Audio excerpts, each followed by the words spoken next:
So I'm going to talk to you about something called as protocols. About 10, 12 years ago, a series of accidents pushed me into doing research on platforms. Platforms are very different from products.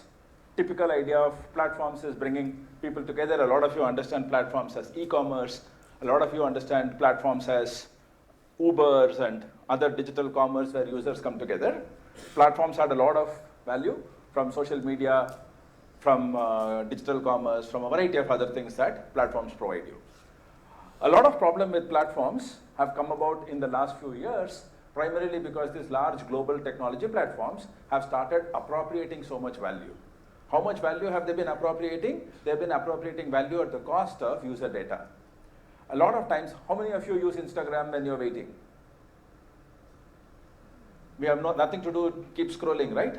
You keep, if the mobile phone screens had any leather or life, they will be scratched off the life, right? It's almost like an itch. We keep scrolling. Have you ever wondered why the number of content that is coming up to you is unlimited? How does or who chooses the content that is shown to you?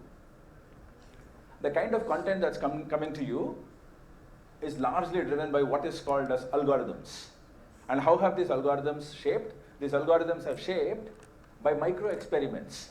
A lot of you, when you first log into Instagram or Facebook or even WhatsApp, are guinea pigs. These algorithms test on you, provide you a certain kind of content, engage, see your engagement, measure micro details. How much time did you listen? At what volume did you listen?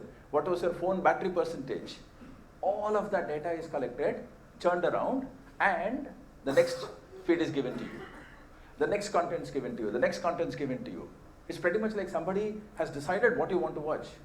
Somebody has decided that this is the kind of neurons that I'm going to attack in your brain. And that algorithms is shaping the content that's provided to you. Now, it's good fun to have Instagram Reels driven by algorithms. It's not good fun when you start voting for your favorite political party based on algorithms. It's not good fun when consumerism, people are suggesting products to you. What products you use are also recommended by algorithms. Which sellers you buy from is also recommended by algorithms. So there's a lot of algorithms that drive matching content, and these algorithms drive a lot of our lives. From the autocomplete that you have on Google search, to the Instagram Reels, to the YouTube videos that you watch, algorithms drive your thinking, your cognition, your behavior, and your everything else that you do. Therefore, users, we train algorithms, we consume our own algorithms, we consume our own content. At the end of 2 hours, you start blaming, I don't know what kind of content it is there. All this Instagram is useless. And why was it useless? Because you trained it to become useless. A lot of this, outside the entertainment, outside the content, in digital commerce, in digital business, we keep talking about is reducing search costs. It's reducing your transaction costs. These platforms will help you do things better. In the morning, people were talking about how Google or Instabase reduces your effort, makes things easier for you, right? Now, at the cost of how your data is being used. There is a point of time where you share data. You share data, you go to a doctor, you want to share the data. You want to tell the doctor the truth. You want to tell the doctor the symptoms for him or her to make good diagnosis. That's when you're given consent-driven data sharing. There could be a lot of times where the data is being shared, data is being snatched, data is being taken off from you without your knowledge, without your consent, and being used. There may be a technical term somewhere hidden in the terms and conditions which you don't even understand. Right? These are big problems with platforms.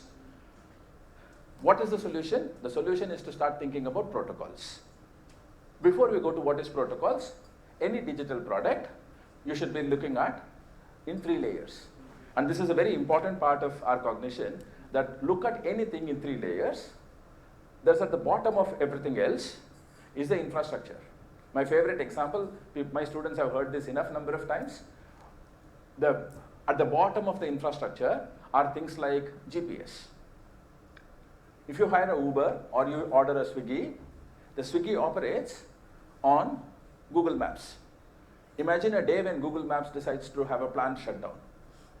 Today, Google Maps is shut down. They're revamping our servers. What happens to Swiggy? What happens to Uber? Right? The Google Maps is the protocol layer. It's the network layer. On top of the network layer, we have built a lot of applications. All these platforms are sitting on top of Google Maps. And this Google Maps is actually sitting on GPS. That's the infrastructure. So there is infrastructure. On top of the infrastructure, there is this protocol layer. On top of this protocol layer, there is the products, the applications. Think of typical physical infrastructure. There is a road network. On top of the road network, there are lanes and signals. On top of the lanes and signals is where the buses and the cars operate. Take anything and start looking at networks as protocols. Protocols are the languages that we use to communicate with each other. When two cars come in front of each other, what do? If you are traffic rule following, driving in India, if both of you are straight in front of each other, which side do you go? Both of you will go to your left. Why would you go to the left? That's a commonly agreed protocol. In India, you drive to the left side of the road. Right? These are protocols. These are commonly agreed upon protocols. In the absence of protocols, we will not be able to operate our products and services. So we want you to start thinking about protocols. Protocols are not new. They have been existing in long back. Long years ago, there have been protocols. The entire internet was built on protocols. Without the protocols, we would not have internet at all. Without protocols, we will not be able to have telecom networks. What makes it easier for me to call from my Vodafone number on Karnataka Circle on my iOS device to call a T-Mobile on a Nokia phone in the UK? How can this happen? This happens because all of these networks, they talk a common language. The switches talk a common language. How can I send you an email from my device, from my client, from my service provider, from my email ID to your client, your device, your email ID? It's because we use something called as a simple mail transfer protocol.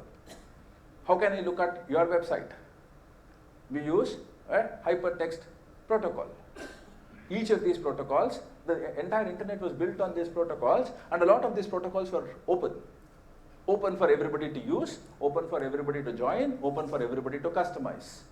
Long ago, there used to be this IRC. I don't know how many of you have even heard of IRC chat, Internet Relay Chat, right? The Usenet. These are the kind. Usenet is what, if some of you know what is Reddit today, Reddit is an application of Usenet. Right? We had NNTP, we had IRC chats. These were open protocols for companies to build products and services on. In contrast, there were public open protocols. The contrast is private proprietary protocols. The contrasting private protocols is what is called as WhatsApp today.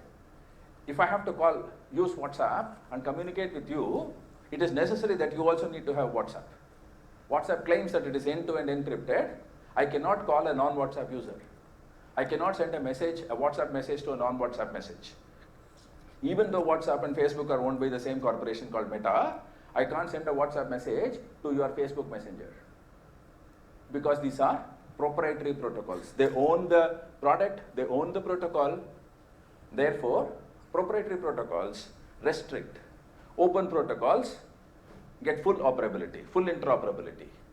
Can we focus towards building more and more open protocols?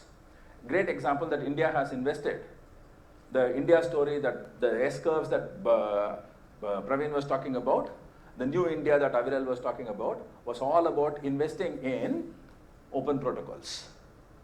The open protocols investments are happening in making sure that we do the plumbing right. Once we get the housing, the plumbing, the electrical fixtures right, when I get the sockets and the holders right, you decide whether you want to put an LED light, you want to put a decorative light, you decide whether you want to put a fan on that LED, on that electrical socket. I get the plumbing right, you decide whether you want to distribute water or you want to distribute whatever beverage on that tap. We are focusing on building an interoperable plumbing on an electrical network.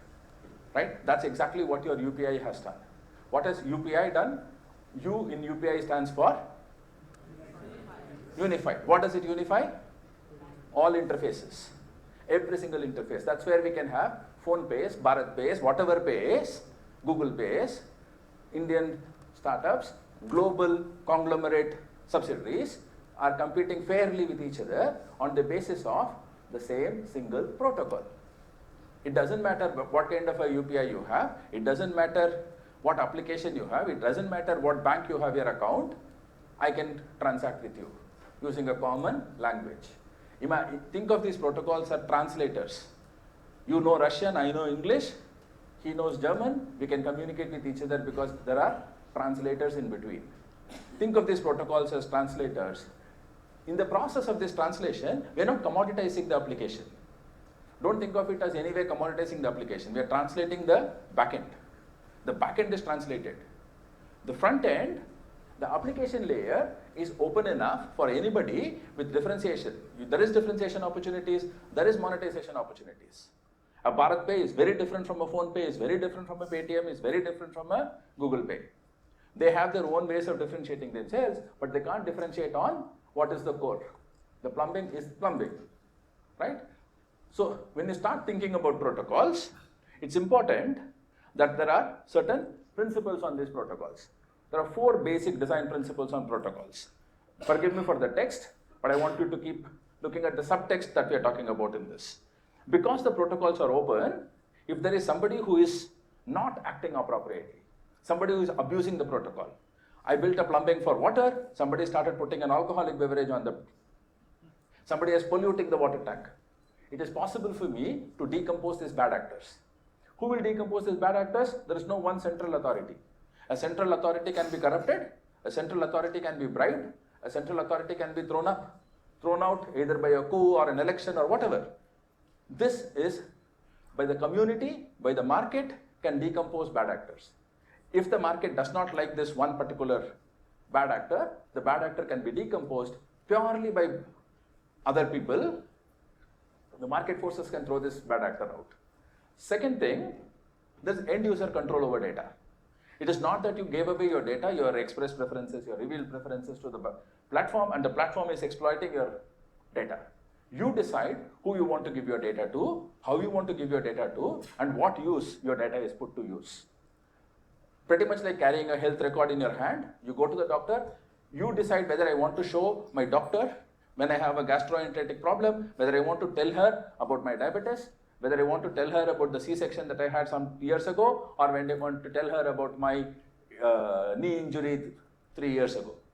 I decide whether it is appropriate for the gastroenteritic diagnosis. Should I talk about my diabetes? Should I talk about my knee injury? Appropriately, I will tell her what I want to tell her. I will have control, I will have power over my data. Pretty much similar to what we carry our health records in our hand, we will be able to carry our data, right? Think of email. Email is built on a plain vanilla SMTP, but every email client, every email provider is different.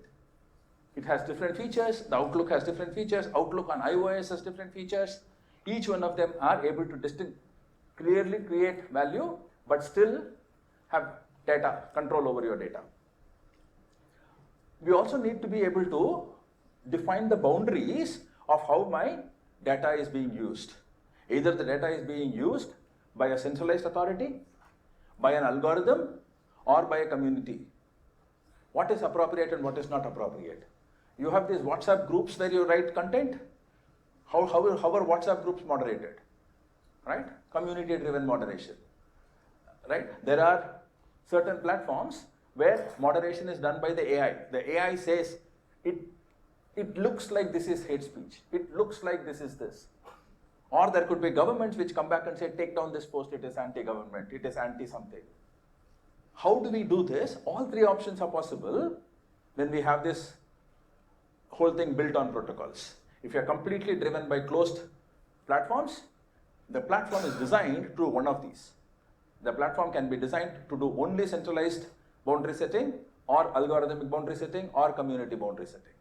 I design a protocol, provide the option for each of the platforms on the protocol to design which way we want. If you don't like community-driven boundary setting, choose a different platform.